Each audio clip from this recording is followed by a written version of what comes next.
Hi, I'm Yulia, and this is Burning Questions. And today we're going to be discussing a very hot topic, and that is the drone incursion into Poland and what that means for the world.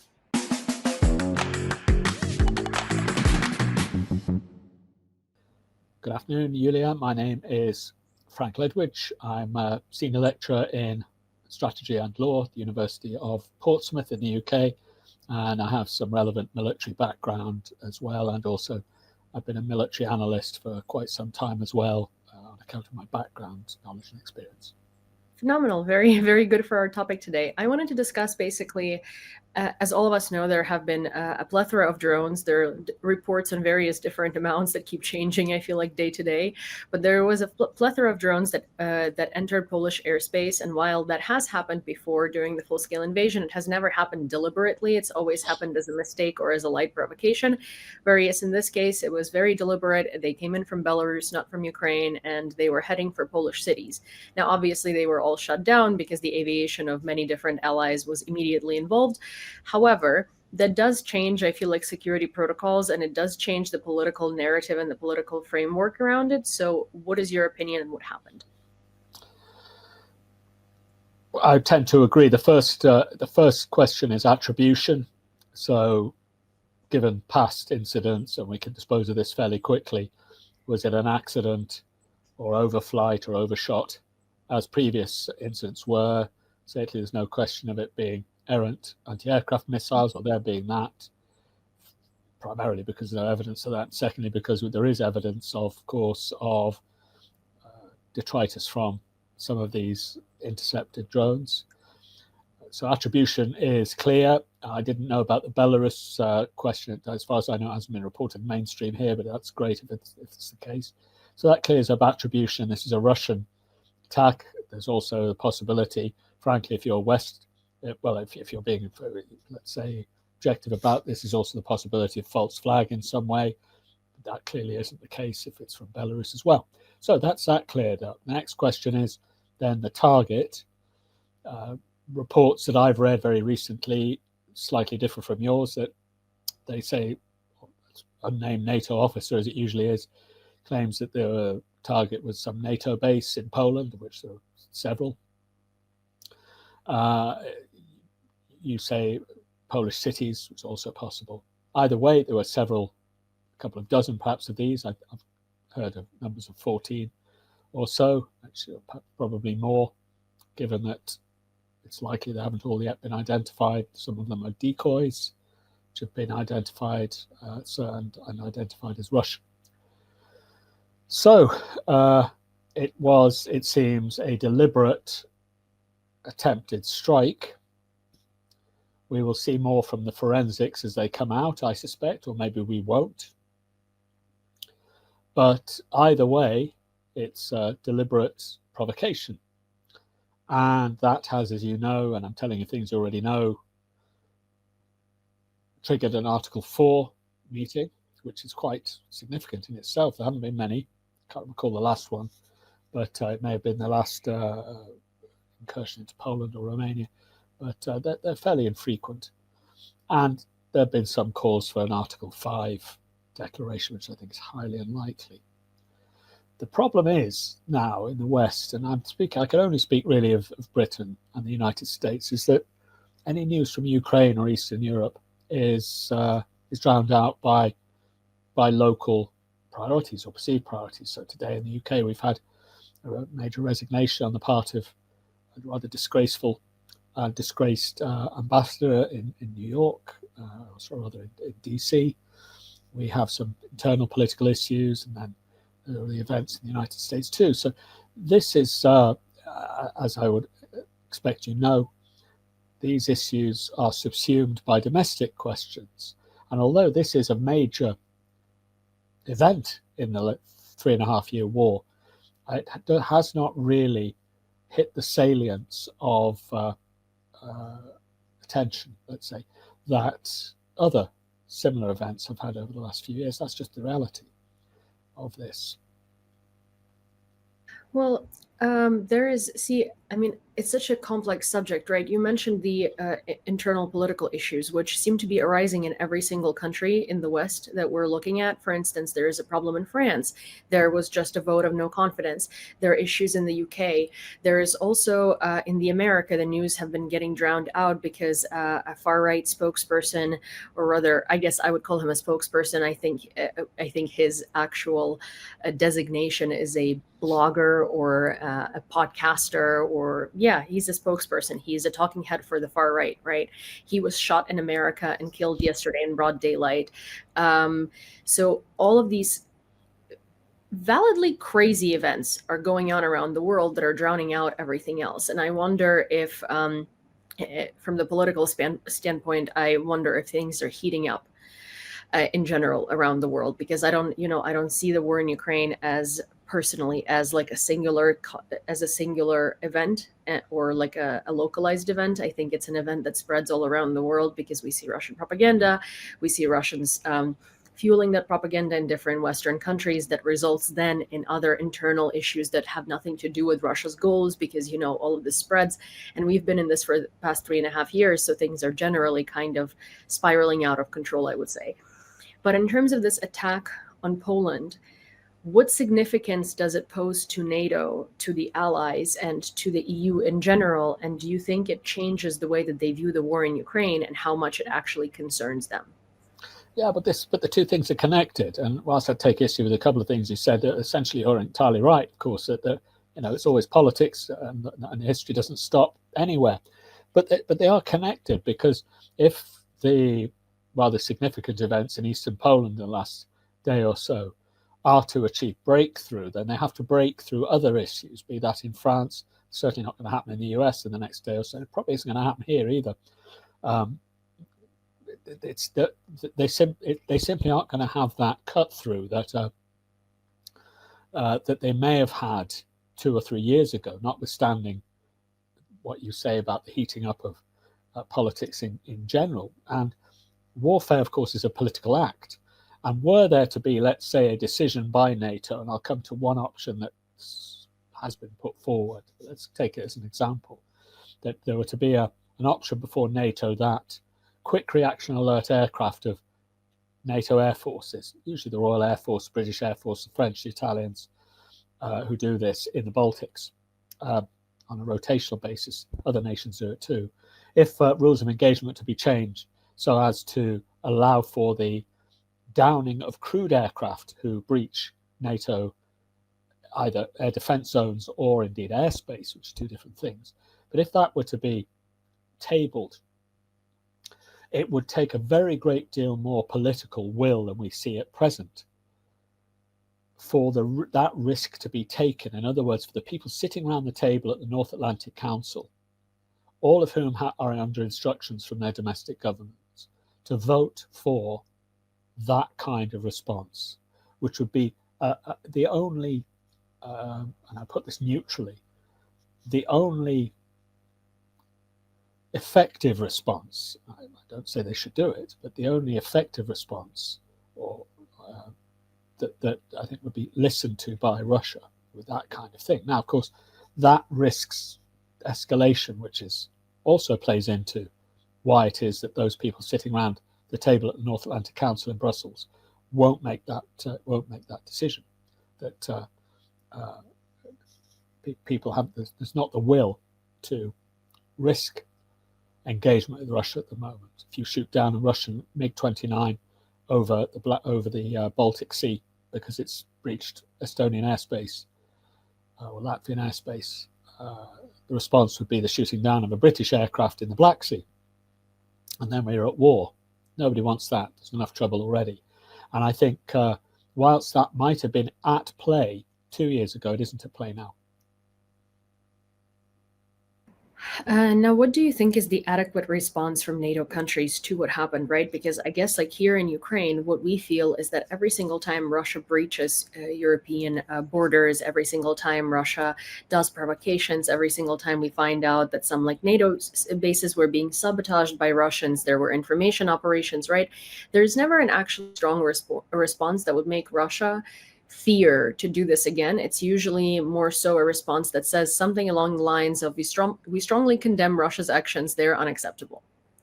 Which at this point, right, Article 4, which again, I think that there are lots of people, especially like Ukrainians online, calling for Article 5, but they don't understand politics to say exactly the way that it is. I don't think Article 5 is a necessity or a possibility.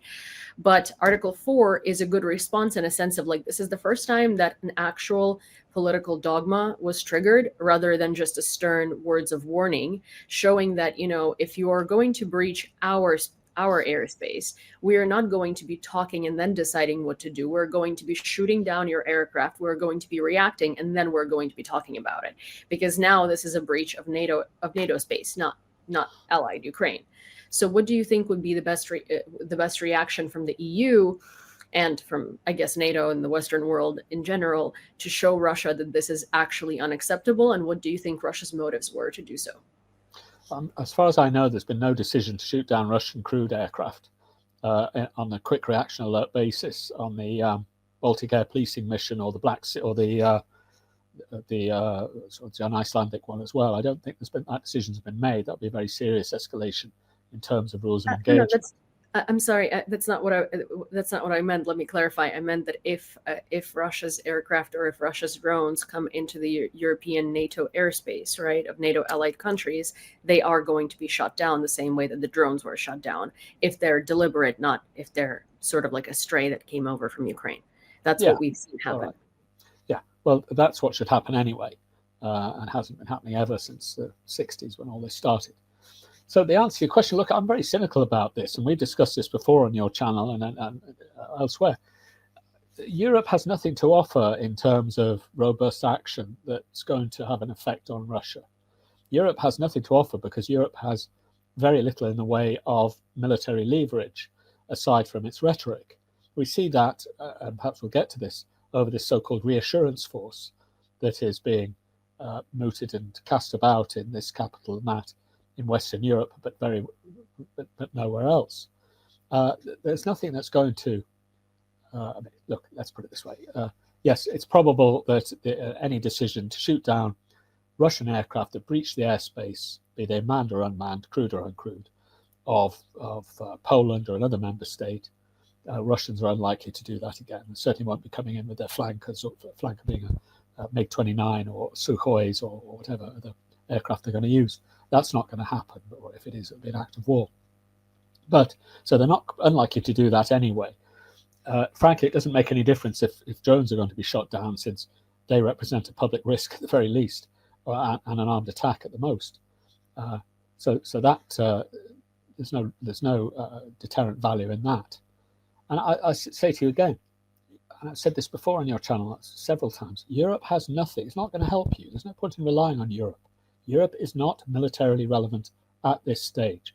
Europe will not take on Russia, because if it were to do so, the likelihood is, without US support, I didn't say NATO is militarily relevant, I said Europe is.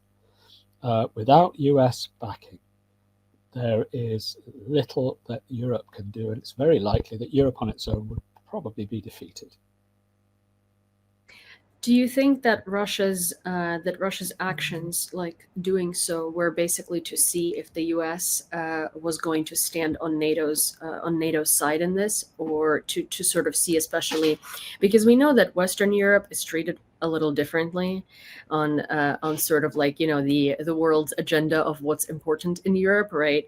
Do you think that this was also partially to see if Trump was gonna take the stance of, yes, we stand with Europe in this, or it also whether they're gonna treat it as important as if it were to happen to Western Europe? Because I guess Russia very much does expect both the US and NATO to sort of not react when it's happening to Eastern Europe. Well, yes, and the response has been from Trump, here we go. Well, what does that mean? It means nothing. It just means that. And so to the extent that Trump's response has been tested, that's the reply. And Trump, of course, has limited bandwidth now for obvious reasons today. But I suspect even had Charlie Kirk not been murdered, there would have been something else which would have come up and occupy President Trump's attention. Not least, of course, the recent events in and around China, which will always take precedence over anything that goes on in Europe. But back to the question. Western Europe has nothing. It has no. There's no military relevance to this conflict. Western Europe will do nothing without the US, and the US isn't going to do anything militarily which will put its forces at risk at this stage. So these are interesting questions, but I think the answers to which we know already. The US will not be stepping forward. It will not be putting US service personnel in jeopardy over Ukraine or indeed over Western Europe, unless something truly egregious happens. These kind of provocations of the kind which you've described and more, such as terrorist actions, will continue. I mean, there are egregious exceptions such as Salisbury, or I can't think of anything else at the moment. But these kind of provocations will go on, and they'll probably get worse because Europe is, Western Europe, that is to say, is rather weak. Now, what could NATO do differently? You haven't asked that, but why should you? But so I've asked that to myself. I would suggest that one thing that was my next question, actually. Right, well, one thing they may consider is involving other NATO members outside Western Europe who are and do have some pull over Russia, and bringing them into the fold somehow. It should have a political cost in terms of political costs. And we could start with Turkey, which is probably the most powerful military, most powerful single state in NATO outside the US at the moment, possible conceivable exception of Britain and France in certain fields, but as an all-round military power with good relationships at the moment with Russia. I would suggest that as a NATO member, Turkey is a power you may want to start pulling into your discussions about things like reassurance forces or indeed Article 4 discussions. But there is a political cost to that, because Turkey will require a quid pro quos for that. And I don't think that quid pro quo either Europe or the US is willing to pay. And that would require things such as arms deals, which aren't going to happen. Which brings us back to what price then is the US and the UK, France, and Western Europe going to pay? And the answer is not very much, I'm afraid, except in terms of more hot air and rhetoric, which are highly unlikely to be turned into any action at this stage. Forgive my cynicism, but I'm afraid that's the reality. I hear all the time people in my country talk about resolution, and we stand behind Ukraine at whatever cost, but we don't. That's the fact of it. It's not at whatever cost. It's we stand behind Ukraine for as long as it takes. As long as it takes, yes. At exactly. whatever cost would be a bit of a different rhetoric, and to be honest, I would prefer it, because that would quite honestly mean that there would be a lot more. Well, I don't necessarily agree. We haven't heard that, Julie. I think we may have heard at whatever cost at some point, but you're right, actually. The term used is as long as it takes, to which the answer is, frankly, what is it? Yeah, what is it? And also, like, as long as it takes means, okay, so what are we willing to sacrifice? Because, right, this can take many, many years, but also as long as it takes is it's a very ambiguous term, because depending on what you're willing to do and how you're willing to support us is going to take a different amount of time, right? Like if we had we gotten the weapons we were asking for from the very beginning without all of the, without all of the dragging of the feet, and without even Biden at that point sort of stalling, giving us these weapons, right, for months and months and months until doing that, we would have been in a different position now as well. But now it's been woulda, coulda, shoulda. So exactly. So that's the whole point, where, as long as it takes is a very funny way to support for me. And every time Europe says that, I kind of sorely giggle in my mind, because as long as it takes, and okay, that doesn't necessarily help us. No, it doesn't help you at all. It doesn't help us either. And I've said this for a couple of years throughout various articles and statements, for what it's worth, that we have to define what it is before you decide how long it is that you're going to, and how much you're going to spend to achieve it. And this is the problem, by the way. as long as it takes is a formula, which won't encourage you at all, which we've heard before. We heard it in Iraq, albeit very rarely, but in Afghanistan we heard it all the time. And no one defined what it is with the results you see. Exactly what it is. And also, see, I think that because this is a very global conflict, and I know a lot of people compare it to World War II, but they compare it to World War II in from an angle with which I disagree, like the very popularized angle of Hitler and everything. Like the reason why I compare it to World War II is sort of just from appeasement standpoint, right? Because there is obviously a figurehead that really wants power and that really wants ground and that really wants to sort of do whatever he wants to do and get away with it, right? And the more we let him get away with it, the more things are going to heat up. So who's we? I guess from we, I mean the world as a whole in general. It's India, Zambia. Who's who? Do you mean NATO? Who do you mean? Well, I do guess we as in the world. In an ideal world, China wouldn't be on Russia's side and India wouldn't be on Russia's side, but here we have it.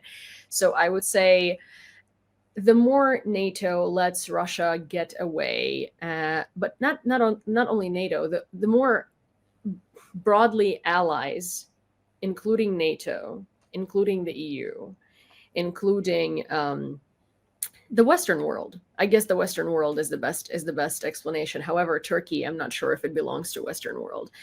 It belongs to NATO. That's the point. And you can either in or out of NATO. And by the way, I think the leverage that NATO might have is to make exactly that point. Are you in or are you out?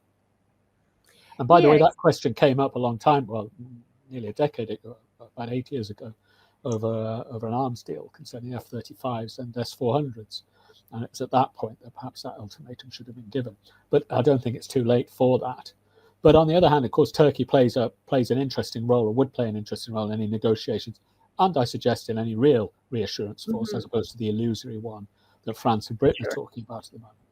For sure. I guess my main point was that, the longer NATO and the West as a whole sort of gives Russia slaps on the wrist, the more the situation in the world is going to get worse and worse, because I think in a lot of senses, and I'm not talking, I think we need to separate here governments and like people and the general atmosphere in countries, right? But why do you think you should separate that?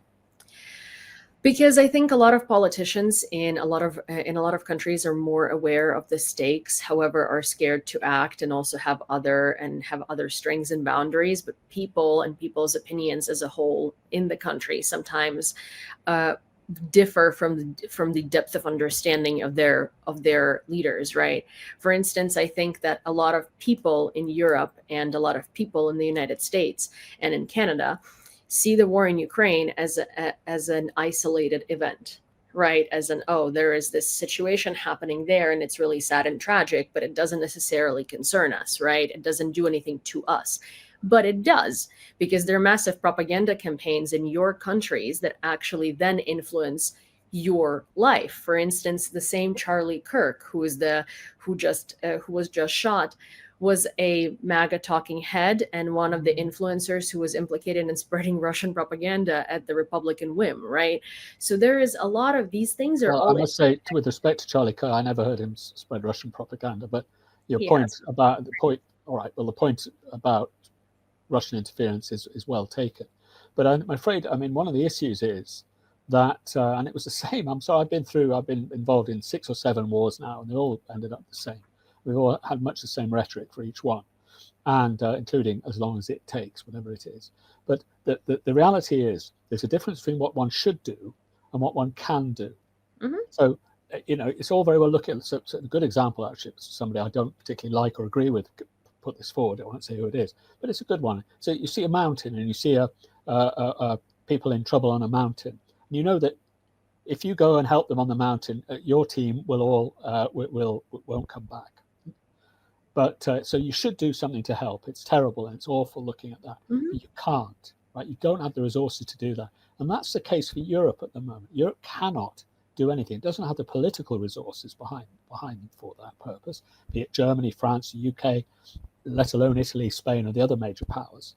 And it doesn't have the material resources. So, for example, we often hear in Ukrainian well, not I think in the more informed Ukrainian press we don't, but I do hear Ukraine. I've spent a lot of time in Ukraine since the war started, and occasionally you do hear people say, "Well, you should help us more." And I'm interested to know, well, what is it you think that we can do that we should do?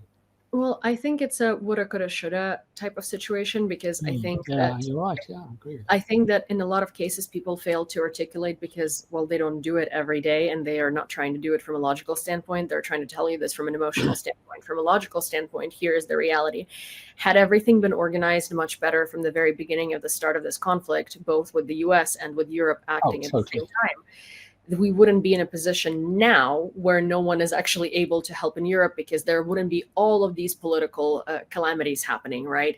There wouldn't be all of these catastrophes happening in, in Eastern European countries that are somehow in the EU, yet are incredibly corrupt and have pro-Russian governments being installed and pro-Russian governments being put forward, right? So at this point, we're so deep into this spider web of just, I'm going to use a very non-political term, but a shit show, right? That at this point, no one can do anything, but we got here based on a bad reaction from the very beginning. All right, but isn't there a danger here, and let's be really candid about this. I think there's a danger in this, in that there's Julia, the stab in the back myth, and I think you do start to see, in Ukrainian politics particularly, also occasionally in the West, this idea of, well, we've been stabbed in the back by our allies. Now, there's some truth to that with respect. Let's put it another way. I think I can see their point with respect to the United States. With respect to Europe, it's a bit more difficult, because speaking to the UK, for example, and we're going to get this, if things go wrong in Ukraine and you're forced to accept a deal that is highly unfavorable, which to me seems rather likely, then I can see Western Europe getting some of the blame, the US getting more of it. Now, my response would be, as a British person who's supported Ukraine since the start, what more do you think we could have done that would not have involved us in a global war with millions and millions of casualties and nuclear consequences, for argument's sake? But outside that, what more could we have done? We sent you a third of our artillery, billions and billions of pounds. We denuded our armed forces to do that to some extent, certainly the army. We've got very little left to send you. Whatever the British government say, our stocks are cleaned out now. With respect to the US and with respect to them, I speak now for the military, not the government. They're in a similar situation, given that they now have had for the last decade what they call their major adversary is China to face, and their buckets are empty as well. So we're in a situation where, as you say, it is let's call it a shit show, but it's not entirely a deliberately constructed one, or due to the fact that people have neglected Ukraine. I think it's just that Britain, France, Germany, the United States was simply not ready for this kind of conflict. We weren't equipped. We spent 20 years on displacement activities, places like Iraq, Afghanistan, Libya, all of which were disastrous, and the Balkans, and ended up with very little in the way of deterrent capability or actual capability. And such as we've had, much of it we've sent to Ukraine. Sure. That's the reality. And I don't disagree with that. Since you asked what we could have done better, right? And I guess depends. Are you talking about NATO? Are you talking about the US? Because at the time at which Biden was president, and there was a lot more coherence in NATO, you're completely right.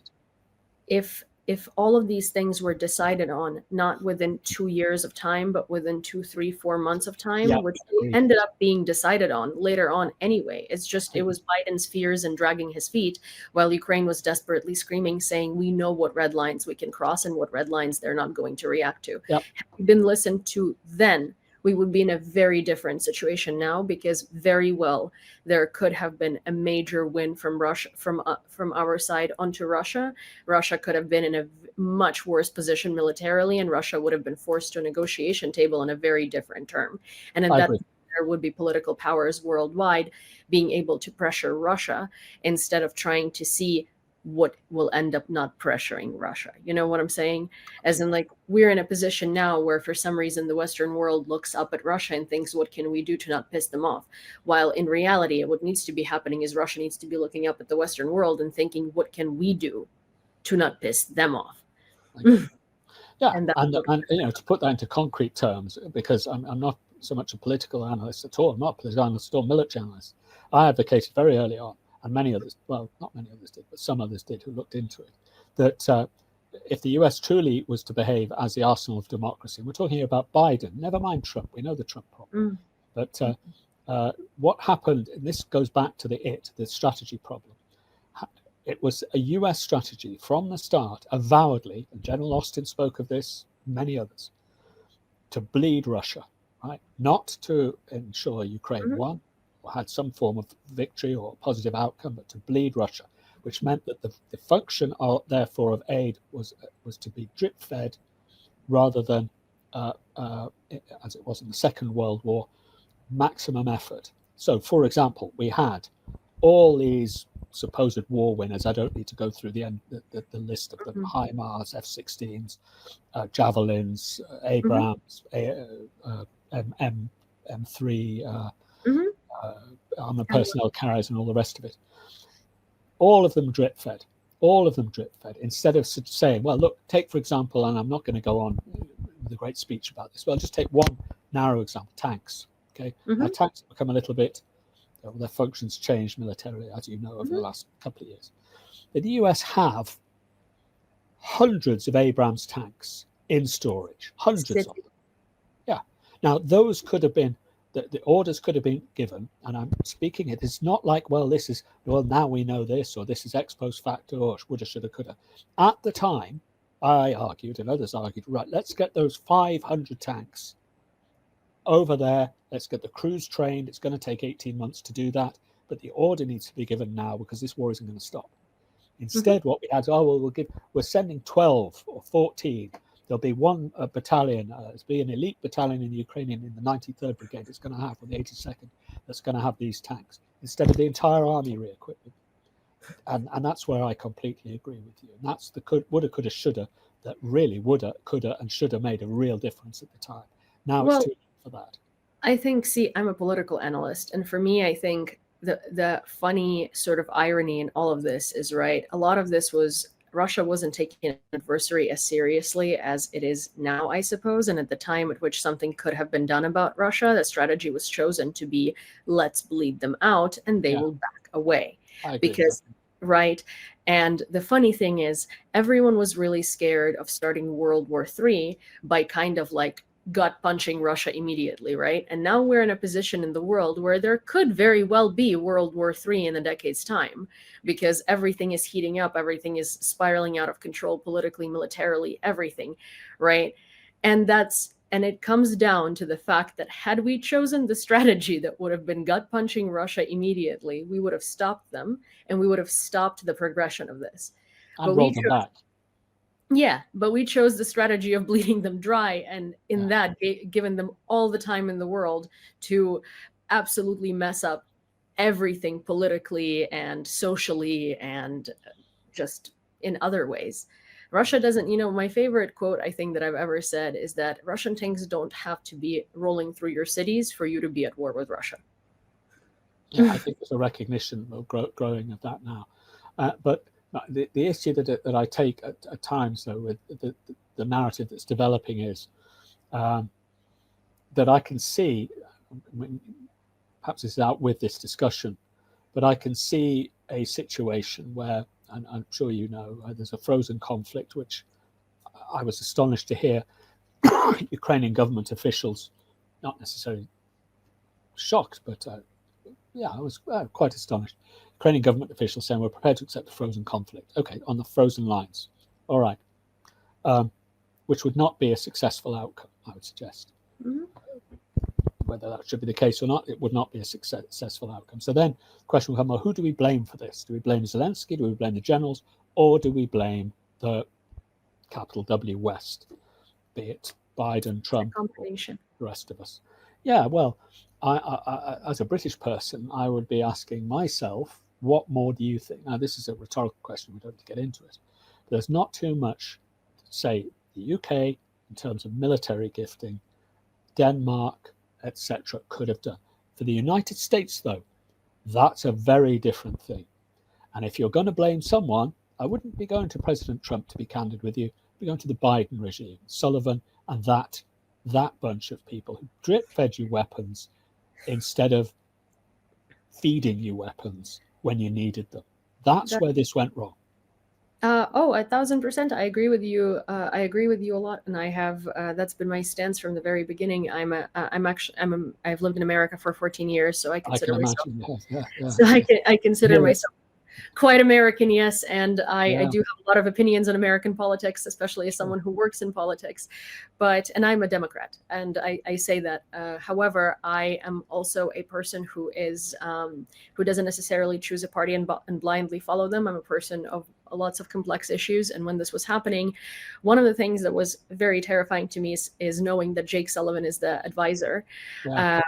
During this time, because I remember Obama and I remember all of Obama's failures in terms of foreign military policy, and a lot of them were during Sullivan's reign as the advisor. And so it's not that uncanny to see that this went wrong, because we have had Jake Sullivan's previous track record, and it was very evident which way it's going to go. Every single time there was progress and there was rhetoric of progress, Jake Sullivan would come out and say, well, escalation. And I think escalation was his favorite word, and he fails to recognize as a defense secretary, as a defense advisor, as a defense advisor, he fails to recognize that escalation is not us to them.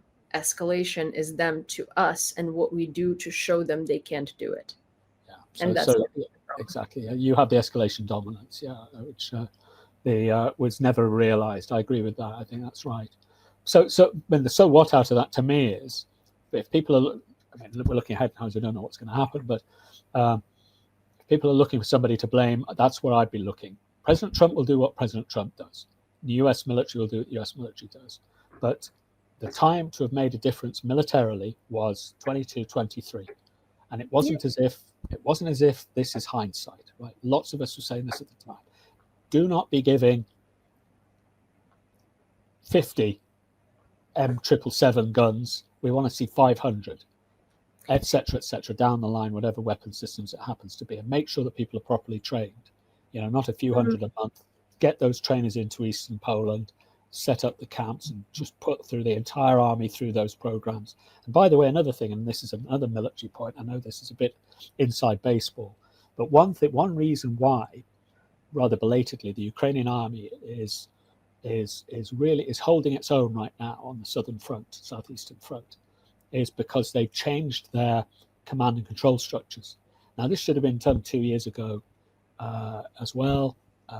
We don't want to get into that, but enough to say that a wholesale assistance from staff work to reformation training, so on, all this could have been done.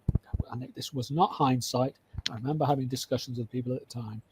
Fully arm the Ukrainian army at that time. It could have been done, and it never was. Instead, you were drip fed for the purposes of bleeding the Russian army and kicking everything down the road militarily, and that feeds back in then into the political angle that you're better equipped to speak of. Of course. I mean, that's the amounts of military aid that were sent from the United States specifically every single time. It's, even if you're not someone who professionally revolves in this field or who professionally has to read the news and reports and analyze them, right? When you see that we've been asking for Abrams for 2 years and it was such a big deal, and then Biden came out and suddenly said, we're giving you Abrams, and you're looking at 14. Yeah, but it's going to be 14 tanks in a year's time. And the front line is 2,000 kilometers long. And you're like, what should we do with them? do we put them on a shelf somewhere to kind of look at them and see how beautiful they are? Because surely that isn't functional. And all the other gear, I mean, they're a token of because most useful military equipment doesn't actually have guns on the front or fly around with missiles. You need the support equipment, the engineering, logistics, trucks. I mean, the Soviet army, the greatest, we don't want to get into a historical discourse here, but the greatest assistance the Americans gave, and it was a decisive assistance, the Soviet army in the Second World War, was trucks, right? So it's logistics and the ability for them to move things around very quickly. And of course, needless to say, the Soviets never recognized that. But that's what it was, and various other things we could get into. But again, this plays into the point that this requires thought at an early stage, which was never put in. And the reason it was never put in, that thought, is because the Americans decided under Biden at that time that what we're going to do is we're going to keep this going to bleed. And they said this explicitly. It was for April 2022. Our strategy is to bleed Russia do as much, bleed Russia, to do as much damage to them so they won't do it again. On the face of it, understandable. But how that's different from Dan Cranshaw's, well, we're quite happy here because the Ukrainians are losing all the men, but we're getting all the benefit. Those two things live very closely together. And neither of them speak of any kind of strategy for success. And that's the thing we started with. Yeah, I mean, a lot of Ukrainian analysts, both military analysts and Ukrainian political analysts and Ukrainian journalists, at this point in the info space and in the world's, I guess, like where we are and what events are brewing, right? We're sitting here and we are in the position where we told you so, but we didn't want to be in the position of we told you so.